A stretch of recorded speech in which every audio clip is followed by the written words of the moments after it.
India में semiconductor industry की शुरुआत की जा रही है 1 लाख करोड़ रुपए में। 3 फैक्ट्रीज का निर्माण किया जाएगा अलग अलग लोकेशंस पर, नोएडा, धोलेरा और असम में। इनमें ताइवान की PSMC, USA की माइक्रॉन और जापान की रेनेसास जैसी बड़ी कंपनीज ने इन्वेस्ट किया है, जो देश में इलेक्ट्रॉनिक्स और सेमीकंडक्टर इंडस्ट्री में ग्रोथ को दर्शाता है। इंडिया दुनिया का सबसे ज्यादा जनसंख्या वाला देश बन चुका है, जहाँ इलेक्ट्रॉनिक डिवाइसेज जैसे फोन्स, लैपटॉप्स और वॉचेस की डिमांड तेजी से बढ़ रही है। इन सभी डिवाइसेस को चलाने में सेमीकंडक्टर्स का बहुत बड़ा रोल है, जो माइक्रोचिप्स के साथ मिलकर डिवाइस के फंक्शंस को परफॉर्म करते हैं और इंफॉर्मेशन भी स्टोर करते हैं। मगर इंडिया अब इन चिप्स को खुद नहीं बना सकता, सारे इंपोर्ट किए जाते हैं, ज्यादातर चाइना से। ऐसा क्यों है और क्या हमें इसे अपने देश में बनाना भी चाहिए? इंडिया और दूसरे देशों की गवर्नमेंट्स इस इंडस्ट्री को इतना कंट्रोल क्यों करना चाहती है? इतना क्या इंपॉर्टेंट है इसमें? ये सब जानने के लिए हमें इंडस्ट्री के बारे में जानना होगा। इलेक्ट्रॉनिक डिवाइसेस आज हर किसी की जिंदगी का एक अहम हिस्सा बन चुके हैं। इनके बिना डेली लाइफ की जरूरतें पूरी करना ऑलमोस्ट इम्पॉसिबल है। ऐसे में कोई भी देश इनको मैन्युफैक्चर करने में सबसे आगे निकलना चाहेगा। इंडिया में इलेक्ट्रॉनिक्स इंपोर्ट का सबसे बड़ा हिस्सा बनाते हैं, जिसके बाद ऑयल और गोल्ड आते हैं। 2011 से 2023 में देश में इलेक्ट्रॉनिक इंपोर्ट्स 1,20,000 करोड़ रुपए से बढ़कर पहुंच गए हैं 6,20,000 करोड़ रुपए तक। जितना ज्यादा हम इंपोर्ट करते हैं, उससे हमें ज्यादा पैसे भी खर्च करने पड़ते हैं और उनकी सप्लाई पे भी ज्यादा कंट्रोल नहीं रहता। तो इसलिए देश में इनको मैन्युफैक्चर करने के प्लान्स बन रहे हैं, जो कि हम कर सकते हैं, जैसे हमने पहले मोबाइल फोन की मैन्युफैक्चरिंग के साथ किया।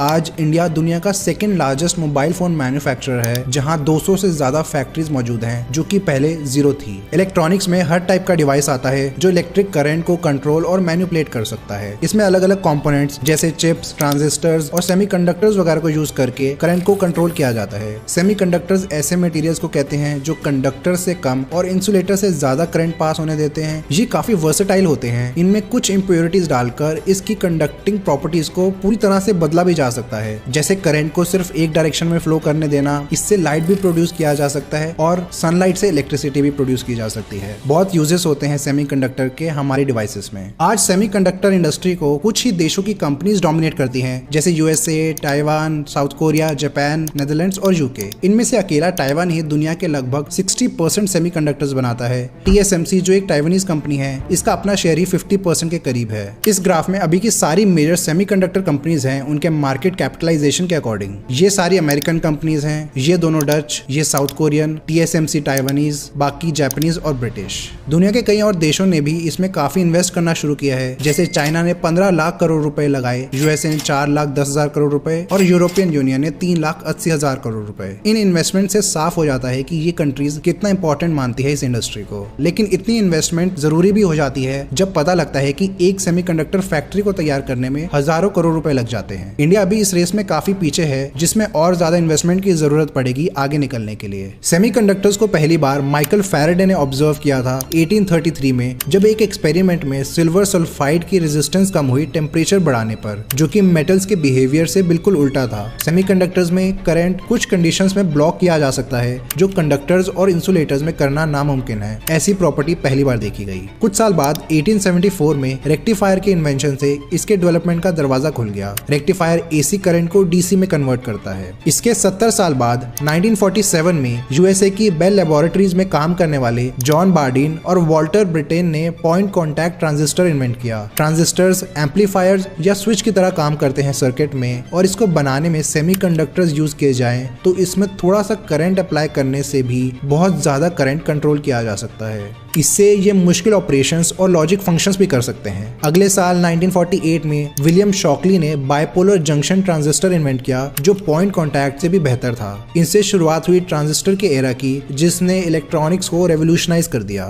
इससे पहले वैक्यूम ट्यूब्स यूज होती थी, जिसमें काफी लिमिटेशंस थी। इन्हीं को देखते हुए इलेक्ट्रिकल इंजीनियर्स और रिसर्चर्स ने नई टेक्नोलॉजी को डेवलप करना शुरू किया, जिससे हमें ट्रांजिस्टर मिला। ये वैक्यूम ट्यूब से बहुत कम पावर यूज करते हैं और उनसे काफी छोटे भी होते हैं। मोस्टली जर्मेनियम का इस्तेमाल होता था इन्हें बनाने के लिए, क्योंकि इसमें करंट ज्यादा आसानी से फ्लो करता था और इजी भी होता था बनाना। ये सारे कमर्शियल बेचे गए वेस्टर्न इलेक्ट्रिक और जनरल इलेक्ट्रिक कंपनीज द्वारा। लेकिन अर्ली 1950s तक सिलिकॉन के फायदे सामने आने लगे। पहला तो ये काफी ज्यादा अवेलेबल है अर्थ में, दूसरा इसमें फ्लो होने वाले करंट का कम लीकेज होना, और तीसरा इसके सरफेस पर सिलिकॉन डाइऑक्साइड लेयर बन जाने से इसको प्रोटेक्शन भी मिल जाती है। सिलिकॉन से बने डिवाइसेस को -55 से 125 डिग्री सेल्सियस में यूज किया जा सकता है, है, जबकि जर्मेनियम को सिर्फ 0 से 70 डिग्री सेल्सियस में। 1954 में टेक्सास इंस्ट्रूमेंट्स में काम कर रहे गॉर्डन टील और उनकी टीम ने पहला कमर्शियली अवेलेबल सिलिकॉन ट्रांजिस्टर बनाया। इतना सक्सेसफुल हुआ ये कि टेक्सास इंस्ट्रूमेंट्स ने यूएसए की ऑलमोस्ट पूरी ट्रांजिस्टर मार्केट को कैप्चर कर लिया। फिर 1959 में बेल लैब्स में कुछ इंजीनियर्स ने सिलिकॉन डाइऑक्साइड फोटोलिथोग्राफी यूज करके metal oxide semiconductor field effect transistor यानी मॉसफेट को इन्वेंट किया।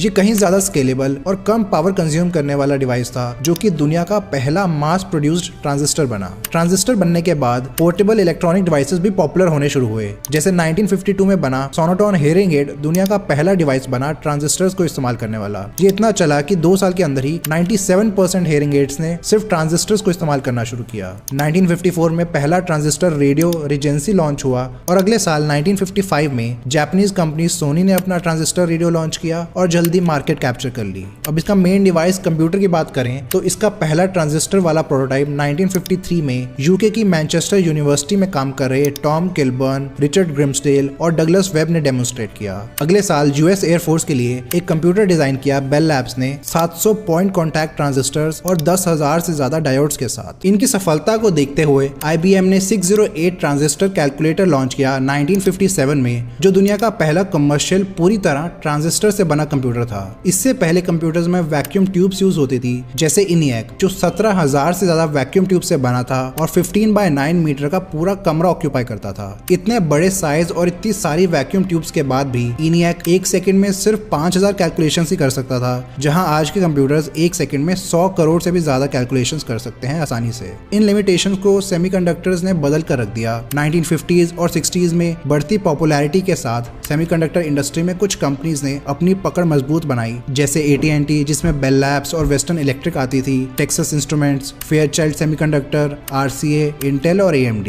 ये कंपनी रिस्पॉन्सिबल थी इनकी शुरुआती डेवलपमेंट्स के लिए। बेल लैब्स में ट्रांजिस्टर डेवलप हुआ था, जिसके लिए 3 इंजीनियर्स को नोबेल प्राइज भी मिला बाद में। कुछ साल बाद बेल लैब्स ने सोलर सेल्स भी बनाए, जिससे सनलाइट को इलेक्ट्रिसिटी जनरेट करने के लिए इस्तेमाल किया जाता है सिलिकॉन से। 1958 में फेयरचाइल्ड सेमीकंडक्टर ने IBM को ट्रांजिस्टर सप्लाई करना शुरू कर दिया, जो कि B-70 बॉम्बर एयरक्राफ्ट के नेविगेशन कंप्यूटर में लगने थे। IBM के इस कॉन्ट्रैक्ट की वजह से फेयरचाइल्ड को ट्रांजिस्टर फील्ड में मोनोपोली मिल गई। इसके बाद 1964 में फेयरचाइल्ड के जॉन श्मिड ने मेमोरी चिप भी इन्वेंट की, मगर कई इंटरनल डिसएग्रीमेंट्स की वजह से 1968 में रॉबर्ट नॉयस और गॉर्डन मोर ने फेयरचाइल्ड को छोड़ दिया और एक नई कंपनी बनाई NM इलेक्ट्रॉनिक नाम से, जो बाद में बनी इंटेल कॉर्पोरेशन। अर्ली 1970s में माइक्रो प्रोसेसर को इंटेल और टेक्सास इंस्ट्रूमेंट्स ने ऑलमोस्ट सिमिलर टाइम पर इन्वेंट किया अपने आप। फिर मोटोरोला ने अपना 2 kg का हैंडहेल्ड मोबाइल फोन लॉन्च किया और जेरोक्स ने ऑल्टो, जो कि एक पर्सनल कंप्यूटर था। ये दोनों ही अनसक्सेसफुल रहे मार्केट में, मगर इनके डिजाइन ने आगे आने वाले मोबाइल फोन्स और कंप्यूटर्स को इन्फ्लुएंस किया।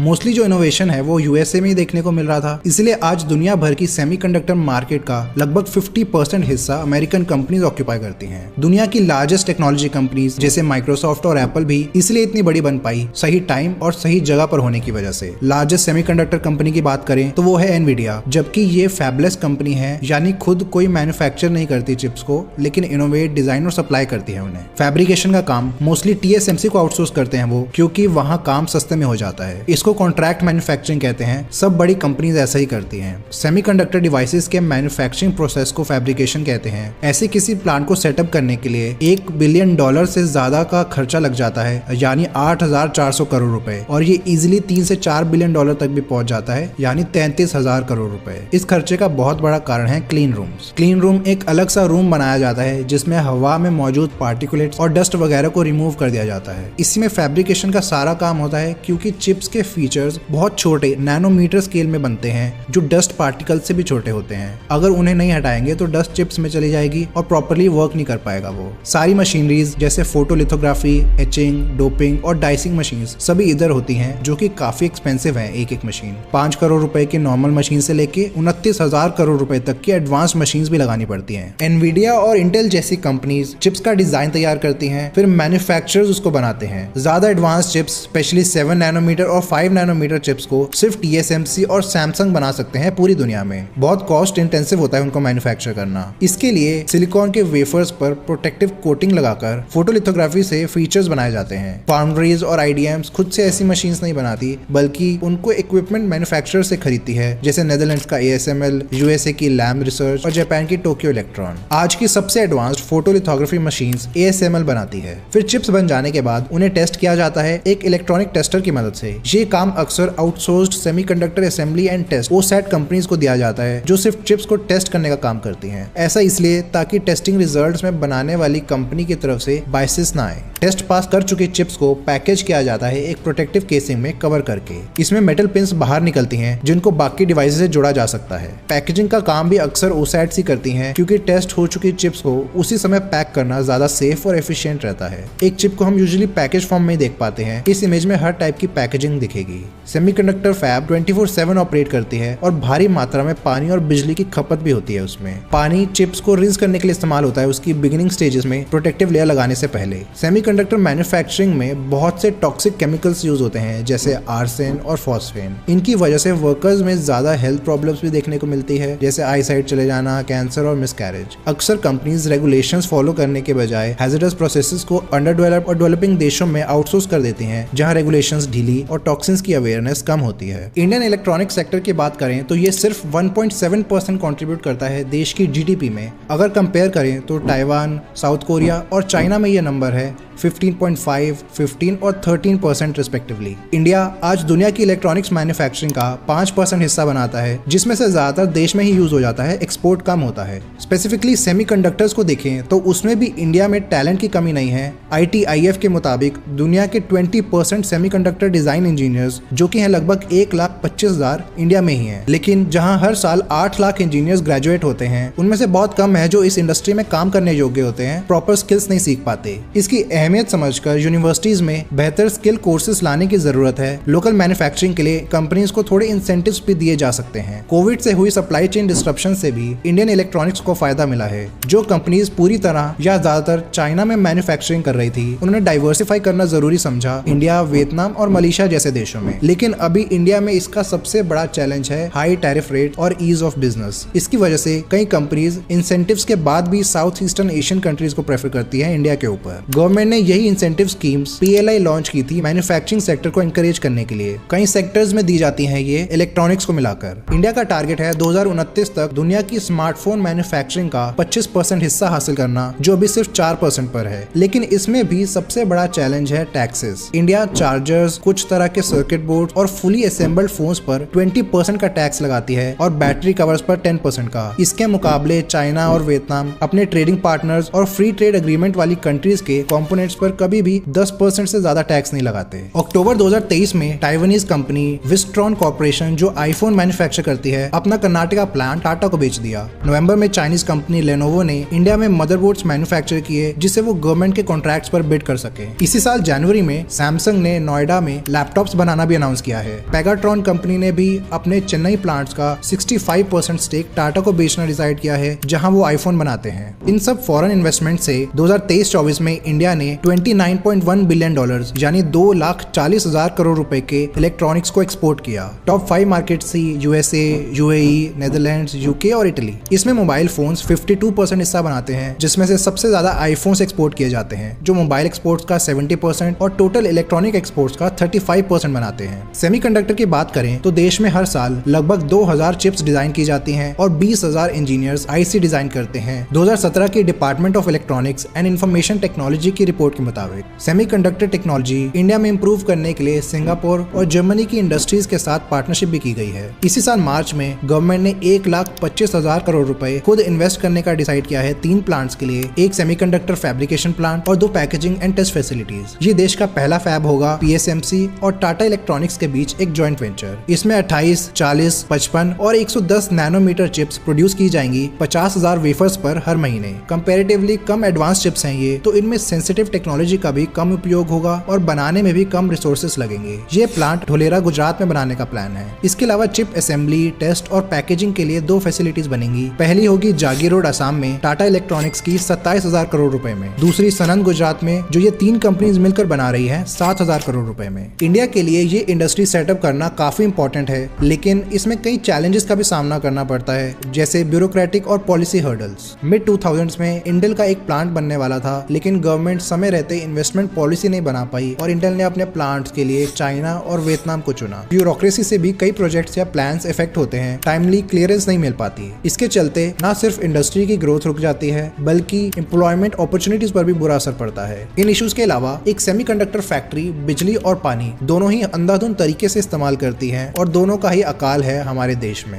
लगभग 8.5 करोड़ लोगों के पास पीने के लिए साफ पानी नहीं है देश में। क्लाइमेट चेंज और फ्रेश वाटर की गिरती अवेलेबिलिटी की वजह से भी सेमीकंडक्टर प्लांट्स के लिए पानी उपलब्ध करवाना बहुत मुश्किल हो जाता है। बिजली की बात करें तो 2022 में देश को सबसे बड़े पावर शॉर्टेजेस में से एक को झेलना पड़ा था जब कोल की कमी पड़ गई थी पूरे देश में। ग्लोबल वार्मिंग से भी कूलिंग की जरूरत बढ़ रही है जिससे इलेक्ट्रिसिटी सप्लाई करने में प्रेशर और बढ़ेगा। इससे फिर सेमीकंडक्टर प्लांट्स को सफर करना पड़ सकता है। पावर जनरेशन और फ्रेश वाटर डाइवर्जन की बात हमने डिटेल में की है इस वीडियो में, देखने के लिए आई बटन पर क्लिक करें। अब दुनिया की सबसे बड़ी प्योर प्ले सेमीकंडक्टर फाउंड्री की बात करते हैं, Taiwan semiconductor manufacturing company TSMC। Taiwan में बेस्ड TSMC डोमिनेट करती है ये मार्केट। इनके पास अकेले ही 50% से ज्यादा शेयर है ग्लोबल मार्केट का। सारी बड़ी फैबलेस कंपनीज जैसे एप्पल, आर्म, क्वालकॉम और एनवीडिया TSMC से ही खरीदते हैं। इसके साथ इंटेल, ST माइक्रोइलेक्ट्रॉनिक्स और टेक्सास इंस्ट्रूमेंट्स जैसी IDMs अपनी मैन्युफैक्चरिंग का कुछ पार्ट TSMC को आउटसोर्स करती है। आज TSMC ताइवान की सबसे बड़ी कंपनी है, मगर ये सब कैसे हो पाया? 1986 में ताइवानीज गवर्नमेंट ने मॉरिस चैंग, जो कि एक इलेक्ट्रिकल इंजीनियर है और कई साल टेक्सास इंस्ट्रूमेंट्स में काम कर रहे थे सेमीकंडक्टर्स पर, उनको एक रिसर्च इंस्टीट्यूट का प्रेसिडेंट बनाया ताइवान में और सेमीकंडक्टर इंडस्ट्री को डेवलप करने के लिए एक ब्लैंक चेक दे दिया। लेकिन इसमें हाई इन्वेस्टमेंट और हाई रिस्क की वजह से इन्वेस्टर्स नहीं मिल पा रहे थे। सिर्फ डच कंपनी फिलिप्स ने इन्वेस्ट किया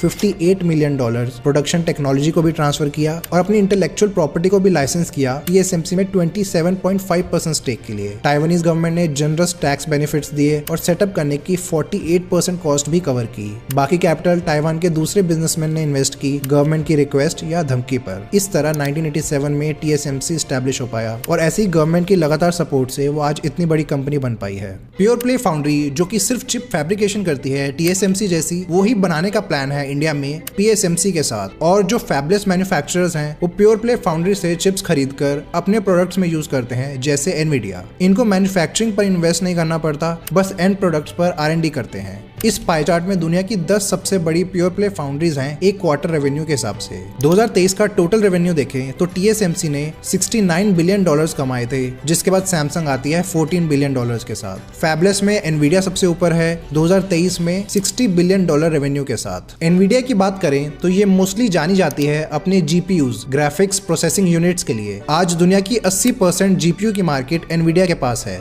इसकी शुरुआत हुई थी 5 अप्रैल 1993 को जब 3 लोगों ने मिलकर इसे एस्टैब्लिश किया। जेंसन हुआंग एक ताइवानीज अमेरिकन इलेक्ट्रिकल इंजीनियर जो पहले LSI लॉजिक और AMD में काम कर चुके हैं। क्रिस मेलाचाउस्की सन माइक्रोसिस्टम्स के फॉर्मर इंजीनियर और कर्टिस प्रियम IBM और सन माइक्रोसिस्टम में काम कर चुके ग्राफिक चिप डिजाइनर। इन्होंने एक्सेलरेटेड कंप्यूटिंग और ग्राफिक बेस्ड प्रोसेसिंग को इन्विजन किया था जो कि बाकी कंपनीज नहीं कर पा रही थी। वीडियो गेम्स काफी चैलेंजिंग होती हैं क्योंकि फास्ट रिफ्रेश रेट के साथ ग्राफिक्स अच्छे होने चाहिए उसमें, इसलिए एनवीडिया में इस पर काम करना शुरू किया और नई चिप्स डेवलप की। 1999 में अपने GeForce सीरीज का पहला GPU लॉन्च किया जो काफी पॉपुलर बन गया। इसकी सक्सेस से माइक्रोसॉफ्ट ने Xbox गेम कंसोल के ग्राफिक्स हार्डवेयर बनाने का कॉन्ट्रैक्ट दिया एनवीडिया को। अगले सालों में इनके GPUs में काफी इंप्रूवमेंट्स हुई जिससे इनकी सेल्स बढ़ती चली गई। 2020-21 में GPU की शॉर्टेज हो गई थी दुनिया भर में जब बिटकॉइन माइनिंग के लिए उसकी डिमांड काफी बढ़ गई थी। आज आर्टिफिशियल इंटेलिजेंस के लिए जो मशीन लर्निंग चाहिए होती है वो ज्यादातर GPU पर ही चलती है। आर्टिफिशियल इंटेलिजेंस में मेजर ब्रेक थ्रूज की वजह से एनवीडिया को भी काफी फायदा देखने को मिला है। इससे आज ये दुनिया की सबसे ज्यादा वैल्यूएबल कंपनीज में से एक बन गई है, $2 ट्रिलियन से भी ज्यादा मार्केट कैप के साथ। सिर्फ एप्पल और माइक्रोसॉफ्ट ही इससे ऊपर आती हैं। इन दोनों के अलावा और भी कई कंपनीज हैं जिनके कंट्रीब्यूशन के बिना सेमीकंडक्टर्स इतने एफिशिएंट ना हो पाते, जैसे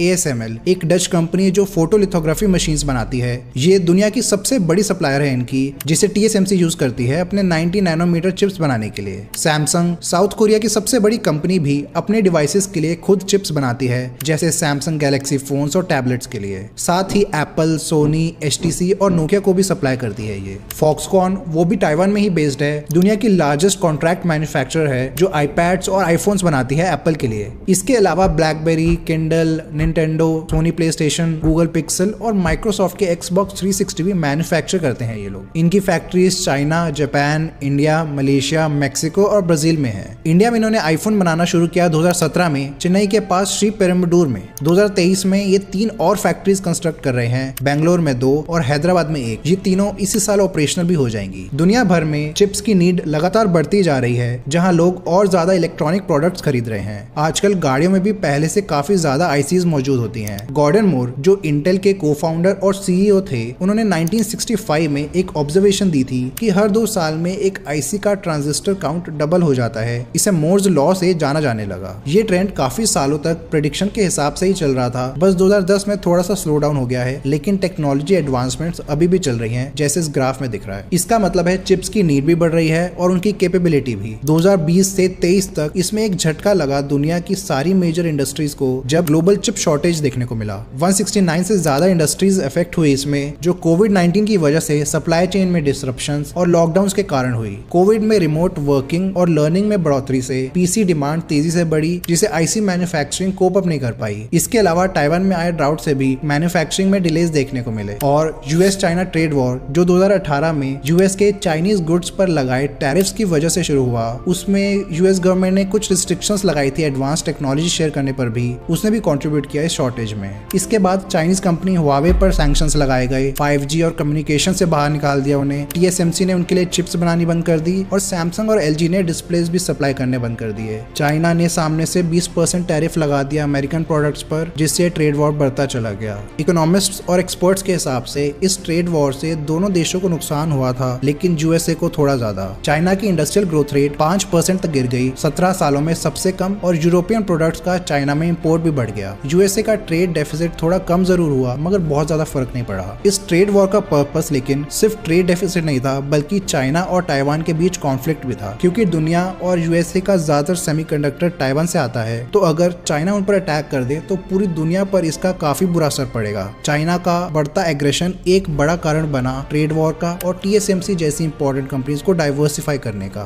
उनको अपनी मैन्युफैक्चरिंग फैसिलिटी को ताइवान से बाहर एस्टैब्लिश करने की भी जरूरत पड़ी। इसलिए 2020 से TSMC ने अपने नए फैब्स जापान और यूएसए में ओपन करने का डिसाइड किया है। इन प्लांट्स की कंस्ट्रक्शन चल रही है और फ्यूचर में जर्मनी में भी एक फैब बनाने का प्लान है। लेकिन यूएस में ज्यादा लेबर कॉस्ट, कम ट्रेनिंग और ब्यूरोक्रेसी की रेड टेप से प्रॉब्लम्स आ रही हैं, इसलिए उनका एरिजोना प्लांट थोड़ा डिले हो गया। देखते हैं सेमीकंडक्टर इंडस्ट्री कहां जाएगी फ्यूचर में, जहां टेक्नोलॉजी से ज्यादा जियोपॉलिटिक्स रोल प्ले करते हैं। हमारे बनाए ट्रांजिट मैप चेक करने के लिए स्क्रीन पर दिए गए लिंक पर क्लिक करें। ऐसी और वीडियोस देखने के लिए सब्सक्राइब करें। धन्यवाद।